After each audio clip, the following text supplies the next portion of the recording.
Halo guys, bagaimana kabarnya? Selamat datang di PTK Review. Kali ini film yang akan saya bahas berjudul Enter the Fat Dragon. Film ini dirilis pada tahun 2020. Film yang dibintangi oleh Donnie Yen atau lebih dikenal sebagai pemeran Ip Man. Di film kali ini, Donnie Yen berperan sebagai Su Fulong, seorang polisi dari Hong Kong yang berbadan gendut. Jika kalian suka dengan video ini, silahkan subscribe.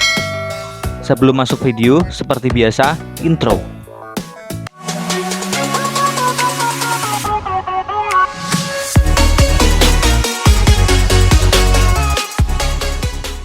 Di awal film, kita ditunjukkan seorang pria bernama Su Fulong.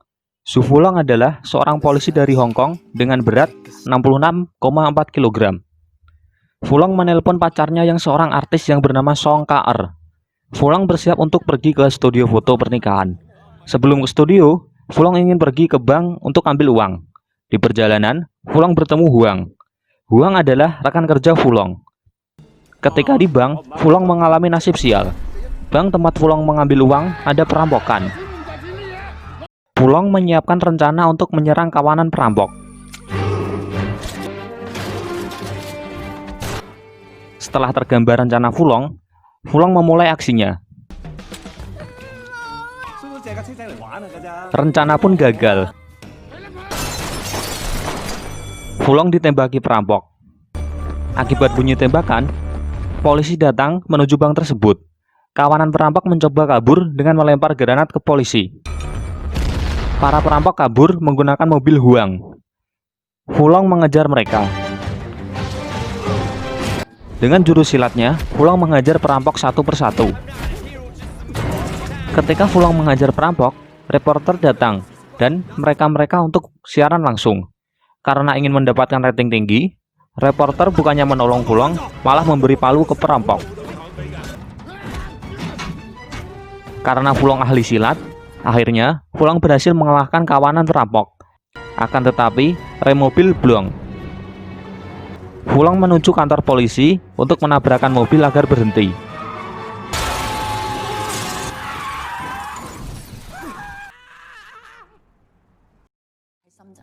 Akibat kejadian itu, Fulong tidak jadi pergi ke studio foto. Pacar Fulong marah dan minta putus.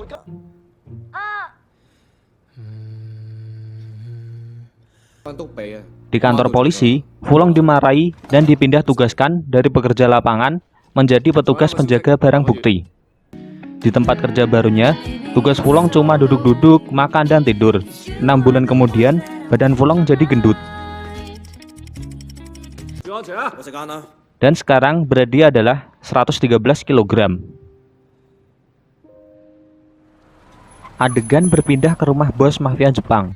Si bos sedang menonton film yang pemerannya Song, mantan pacar Fulong.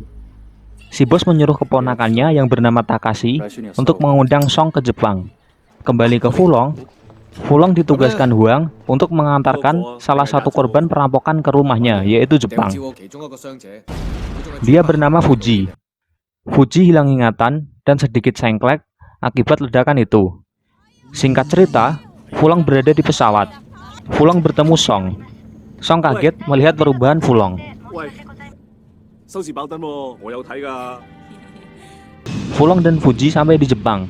Mereka disambut Endo-san, seorang polisi, dan Maggie, seorang penerjemah.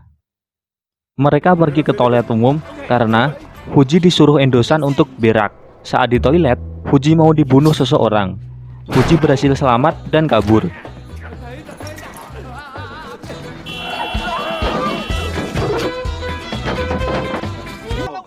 Fulong dimarahi Huang karena lalai mengerjakan tugasnya dan membiarkan Fuji kabur. Lalu Huang menyuruh Fulong untuk tinggal bersama temannya, yaitu Xiao Shao. Kita panggil saja Shao karena susah nyebutnya. Lanjut, Endo-san sudah menemukan Fuji, tapi dia menyerahkannya ke mafia. Ternyata Endo-san adalah polisi korup yang bekerja sama dengan mafia untuk menangkap Fuji. Fuji diincar mafia karena Fuji secara tidak sengaja merekam mafia ketika sedang menyelundupkan narkoba ke dalam ikan di pasar ikan. Pemimpin mafia datang, yaitu Takashi. Takashi bertanya pada Fuji, "Di mana bukti rekamannya?" Karena Fuji hilang ingatan, dia tidak tahu apa-apa. Takashi marah dan mengajar Fuji sampai mati.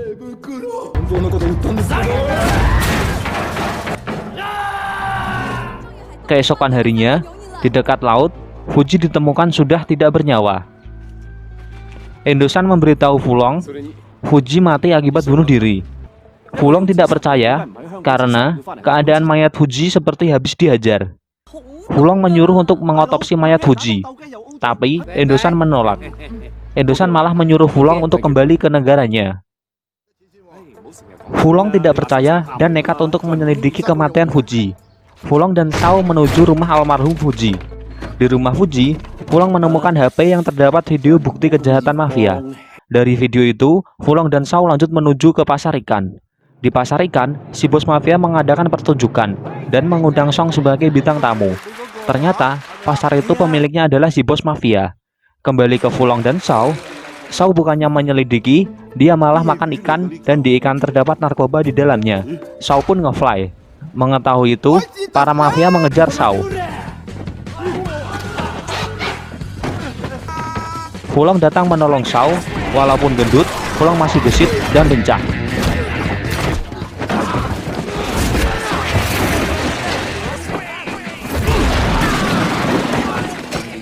Fulong mengajar para mafia. Akibat kerusuhan itu, Fulong mengacaukan pertunjukan.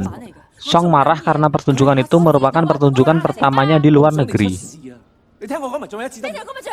Adegan berpindah ke Shao yang sedang bertengkar dengan kekasihnya, karena Shao tidak melamarnya selama 10 tahun berpacaran. Fulong melerai dan menasihati mereka, tidak ada orang yang bisa tunggu 10 tahun lamanya. Karena kata-kata itu, Fulong teringat Song dan pergi menemui Song. Song dan Fulong bertemu di warung mie. Mereka baikan dan terlihat lebih akrab. Fulong meminta balikan ke Song. Song mau, tapi dengan syarat Fulong berhenti jadi polisi. Tiba-tiba terjadi gempa.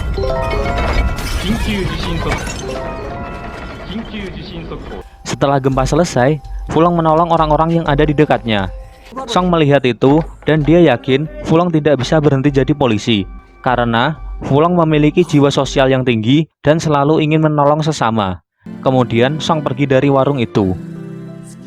Keesokan harinya, Takashi datang ke rumah si bos mafia untuk menyuruh tanda tangan penyerahan bisnis di pasar ikan. Tapi, si bos malah menggambar babi.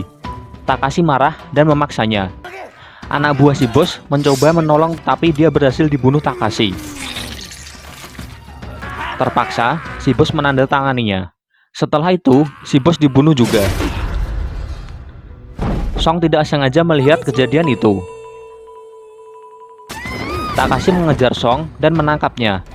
Takashi menyuruh anak buahnya untuk mengambil barang bukti di tempat Shao. Shao kabur dari kejaran anak buah Takashi. Akibat pengejaran itu, Shao terluka parah dan hampir tertangkap. Fulong datang dan menyelamatkan Shao. Fulong dikejar anak buah Takashi, tapi dengan kerennya, Fulong menghadapi para anak buah Takashi. Tiba-tiba, Fulong jatuh dari atap dengan sok cool, dia langsung pergi. Endosan datang dan memarahi Fulong karena kerusuhan itu. Fulong juga memarahi Endosan, kenapa dia datang selalu telat. Pasti setelah kerusuhan dia baru datang.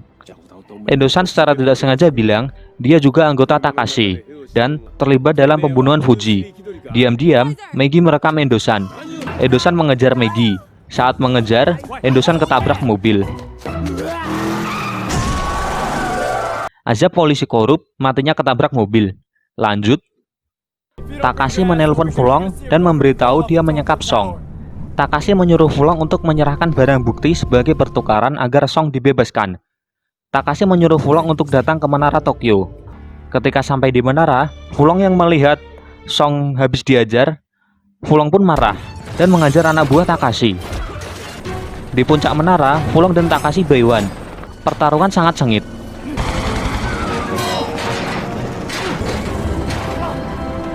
Song menolong dengan memberi Fulong nunchaku dengan gaya seperti Bruce Lee tapi versi gendut. Fulong menghajar Takashi dengan kungfunya. Fulong melihat Song dan Song menyuruh Fulong untuk menghabisinya. Dengan jurus pukulan 1000, Fulong berhasil mengalahkan Takashi. Fulong berhasil menyelamatkan Song dan mereka pun berciuman. Dan film pun berakhir. Ending yang sangat happy sekali. Oke guys, sekian pembahasan film kali ini. Bila ada yang mau kasih saran atau request film, silahkan tulis di komentar. Terima kasih bagi yang sudah menonton, dan sampai ketemu lagi di video berikutnya.